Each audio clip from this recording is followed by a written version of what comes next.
നിങ്ങളുടെ favourite shows ഇനി ഒരിക്കലും മിസ്സാവില്ല. ഇപ്പോൾ C5 കാണും നിങ്ങളുടെ ഫേവറേറ്റ് ഷോ തികച്ചും സൗജന്യമായി.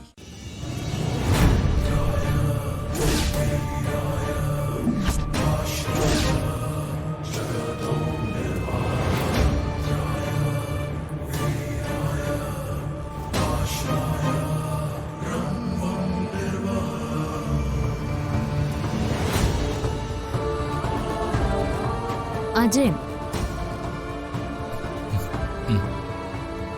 എന്റെ പേര് അർച്ചന. ഇവിടുത്തെ രണ്ടാമത്തെ സന്തതി. മുഴുവൻ പേര് അർച്ചന സച്ചിദാനന്ദൻ.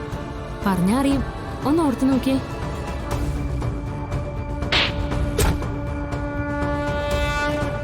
ഓർമ്മ വന്നോ? നീ അല്ലേടി പറഞ്ഞത് ഈ അജയ് ശരിയല്ലെന്നും ഫ്രോഡാണെന്നും ഒക്കെ? എന്നിട്ട് ഞാൻ കേട്ടത് അനശ്വരമായ കുടുംബജീവിതത്തെ പറ്റി പറയുന്നതാണല്ലോ. നന്നായിരുന്നു കേട്ടോ, അതാ ഞാൻ കൈയടിച്ചത്. കേട്ടിരുന്നു ഒരുപാട്. അന്ന് നെല്ലിശ്ശേരിയിൽ വെച്ച് ആദ്യം കണ്ടപ്പോഴൊന്നും എനിക്ക് മനസ്സിലായില്ല എന്റെ അനിയത്തിയുടെ ഭാവി വരണ മുന്നിൽ നിൽക്കുന്നേന്ന്. അത് തിരിച്ചറിഞ്ഞു വന്നപ്പോഴേക്കും ഞാൻ കണ്ട കാഴ്ച എന്റെ അനിയനാകാൻ പോകുന്നവൻ മറ്റൊരു സ്ത്രീയുടെ കയ്യിൽ നിന്ന് തല്ലുകൊണ്ടുന്നതാ.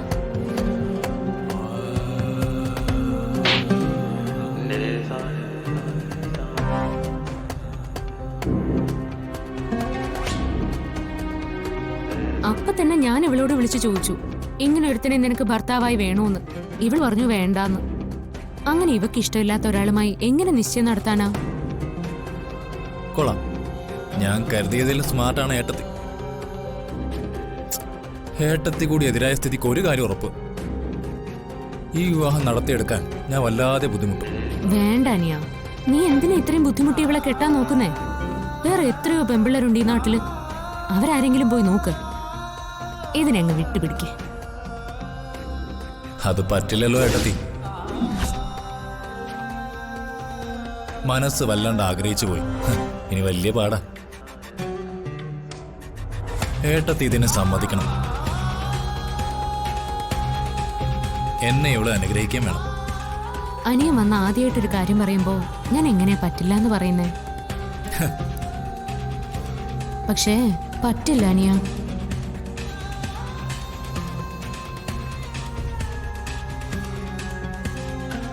അളിയൻ എൻ്റെ അടുത്ത് വന്ന് ആദ്യമായിട്ടൊരു കാര്യം പറയുമ്പോ ഞാൻ എങ്ങനെയാ പറ്റില്ലെന്ന് പറയുന്നത്? പക്ഷേ പറ്റില്ലളിയ. വിവാഹം പോയിട്ട് വിവാഹ നിശ്ചയം പോലും നടക്കാൻ പോകുന്നില്ല. അതൊക്കെ ചുമ്മാ തോന്നുന്നതാ. ഇതൊക്കെ നടത്തിയെടുക്കാൻ എനിക്കറിയാം. ഞാൻ നടക്കില്ല എന്ന് പറയുന്ന ഏത് കാര്യത്തിനും നടക്കില്ല എന്ന ഒറ്റ അർത്ഥേ ഉള്ളൂ. അത് നിനക്കറിയില്ലെങ്കിലും നിന്റെ മാഡം ഇല്ലേ, നിന്നെ ഈ വേഷം കെട്ടിക്കുന്ന നിന്റെ അന്നദാതാവ് അവന്തിക മാഡം, അവരോട് ചോദിച്ചാ നിനക്കത് വിശദമായിട്ട് പറഞ്ഞു തരും. അതുകൊണ്ട് നടക്കാത്ത വിവാഹത്തിന്റെ പേരും പറഞ്ഞ് ഈ വീട്ടിൽ നടക്കേറി ഇറങ്ങണ്ട. ഓ അങ്ങനെയാണോ? എങ്കിലതൊന്ന് കാണണമല്ലോ. നിങ്ങൾ അവന്തിക മേഡത്തിന്റെ കൂടെ കളിക്കുന്ന എലിയും പൂച്ചയും കളിയല്ലേ ഇത്? ഇതേ ജനസ് വേറെയാ. ആ, നിങ്ങളെ കൊണ്ട് ചെയ്യാൻ പറ്റുന്നതൊക്കെ ചെയ്യേ, ഞാനും ചെയ്യാം. നീ രക്ഷപ്പെട്ടെന്ന് കരുതണ്ട. നിന്റെ ചേച്ചിയുടെ വാക്കേട്ട് നീ നകളിക്കണ്ട. ഇതിനൊക്കെ ഞാൻ പ്രതികാരം ചെയ്യുന്നത് എന്റെ താലി നിന്റെ കഴുത്തി കയറിയതിന് ശേഷം കാണിച്ചു തരാം ഞാൻ. ഒന്നേ, വിവാഹത്തിന് മുൻപേ ഇവക്ക് എന്തോ പ്രതികാരം ചെയ്യാനുണ്ടെന്ന്.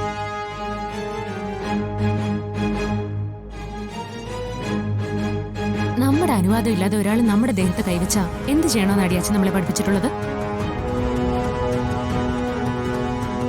അത് നീ മറന്നില്ലെങ്കിൽ അതങ്ങ് ചെയ്തേക്ക്. ഈ അവസരം മിസ്സായ ഇനി കിട്ടിയെന്ന് വരില്ല.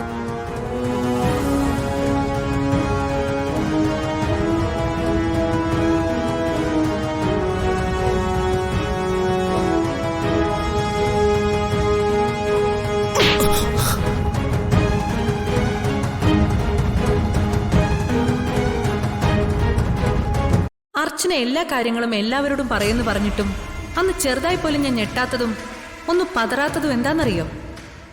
നീ ഒന്നും ആരോടും പറയില്ല എന്ന് എനിക്ക് ഉറപ്പുള്ളതുകൊണ്ട് തന്നെ. നിനക്കതൊന്നും ആരോടും പറയാൻ പറ്റില്ല. കാരണം നീ ഇപ്പൊ ചെല്ലാൻ പോകുന്നത് നെല്ലിശ്ശേരി എന്ന മരണ വീട്ടിലേക്കാ.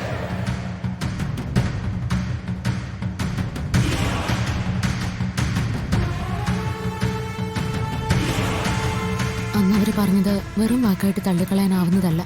അങ്ങനെയാകുമ്പോൾ നെല്ലിശ്ശേരിയിലെ മുഴുവൻ ആളുകളുടെയും സച്ചേട്ടന്റെ ഉൾപ്പെടെയുള്ള ജീവൻ എന്റെ നാവിൻ തുമ്പത്താണെന്ന് മനസ്സിലാക്കിയതുകൊണ്ടാ ഞാൻ ആരോടും ഒന്നും പറയാത്ത. എന്ന് കരുതി അവന്തിക്ക് എങ്ങനെ കയറി ഉരുവിടാൻ പറ്റും അർച്ചന? അങ്ങനെ വിട്ടാലും എല്ലാത്തിന്റെ അവസാനം അർച്ചന പേടിക്കുന്ന സംഭവങ്ങൾ തന്നെ എത്തില്ലേ? ഇല്ല, എനിക്കറിയാം ഇതിന്റെയൊക്കെ അവസാനം എന്താന്നുള്ളത്. പക്ഷേ ഇടയ്ക്കിടയ്ക്ക് വരുന്ന ഇതുപോലുള്ള പ്രതിസന്ധികൾ എങ്ങനെ തരണം ചെയ്യുന്നതിലേ എനിക്ക് ആശങ്കയുള്ളൂ. അങ്ങനെയാണെങ്കിൽ ഇപ്പൊ മുന്നിലുള്ളത് സന്ദീപിനെ അവരുടെ കയ്യിൽ നിന്ന് രക്ഷപ്പെടുത്താന്നുള്ളതാ. അതിനെക്കുറിച്ച് ആലോചിക്കേണ്ടത്. അതെ, ബാക്കി കാര്യങ്ങളെല്ലാം മാറ്റിവെക്കണം. സന്ദീപിനെ രക്ഷപ്പെടുത്തുന്നതോടൊപ്പം ആതിരയും അജയനും തമ്മിലുള്ള വിവാഹവും മുടക്കണം. അതല്ലെങ്കിൽ എന്ത് വന്നാലും സാരമില്ലെന്ന് കരുതി കണ്ണടച്ച് എല്ലാവരോടും എല്ലാം പറയണം. കുറെ പേരുടെ ജീവൻ ആപത്തുണ്ടാക്കുന്ന ഒരാളെ ഇല്ലാതാക്കിയ ഈശ്വരന് മുമ്പിൽ എന്ത് ശിക്ഷ കിട്ടുമെന്ന് എനിക്കറിയില്ല.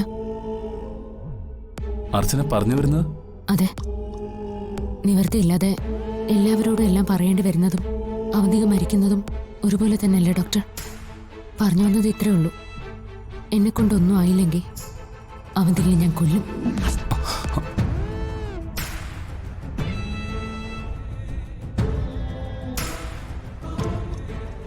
ഇത് ഞാൻ വെറുതെ പറയുന്നതല്ല. ഞാൻ ജീവിച്ചിരിക്കുമ്പോൾ എന്നെ ചുറ്റിപ്പറ്റി നിൽക്കുന്നവർക്ക് ഒരാപത്തും ഉണ്ടാവരുത്. എല്ലാവർക്കും വേണ്ടി അങ്ങനെ ചെയ്യേണ്ടി വന്നാൽ എനിക്ക് കുറ്റബോധമോ ദുഃഖമോ ഉണ്ടാവില്ല. ഇതൊക്കെ അർച്ചനയുടെ ഇപ്പോഴത്തെ മാനസികാവസ്ഥയിൽ പറയുന്നതാണെന്ന് എനിക്കറിയാം. അർച്ചനയെ പോലെ ഒരാൾക്ക് ഒരിക്കലും അവന്തികയെ പോലെ ആവാൻ കഴിയില്ലല്ലോ. ഒരു വഴിയും കണ്ടില്ലെങ്കിൽ നിവൃത്തിയുടെ എന്നൊന്നുണ്ടല്ലോ, അതിൽ പറഞ്ഞു പോകുന്നതാ. അന്ന് സന്ധ്യ ഡോക്ടർക്ക് എന്തെങ്കിലും സംഭവിച്ചിരുന്നെങ്കിൽ ഡോക്ടർ എന്ത് ചെയ്തേനെ?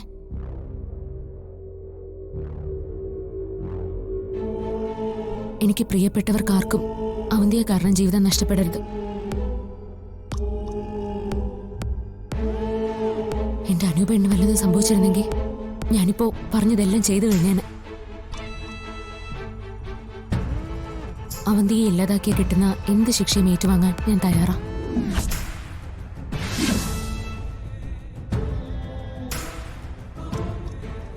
എനിക്കറിയാം അധികം നാളൊന്നും ഞാൻ ജയിലിൽ കിടക്കേണ്ടി വരില്ലെന്ന്. അങ്ങനെ വന്നാലും അത് കഴിഞ്ഞുള്ള സച്ചേട്ടന്റെ കൂടെയുള്ള ജീവിതം എന്നെ പഴയതൊക്കെ മറക്കാൻ സഹായിക്കും. അർച്ചന പ്ലീസ്, താൻ ഇത്തരം ചിന്തകളൊക്കെ മനസ്സിൽ നിന്ന് കളഞ്ഞേ. എന്നിട്ട് ഇപ്പോഴുള്ള ഈ പ്രശ്നം എങ്ങനെ പരിഹരിക്കാമെന്ന് ആലോചിക്കുക.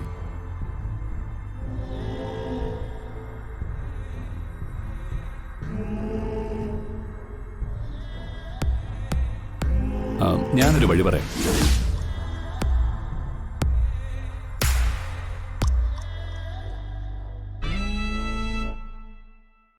ഡൗൺലോഡ് ചെയ്യൂ C5 ആപ്പ്. കാണൂ എല്ലാ എപ്പിസോഡുകളും സൗജന്യമായി.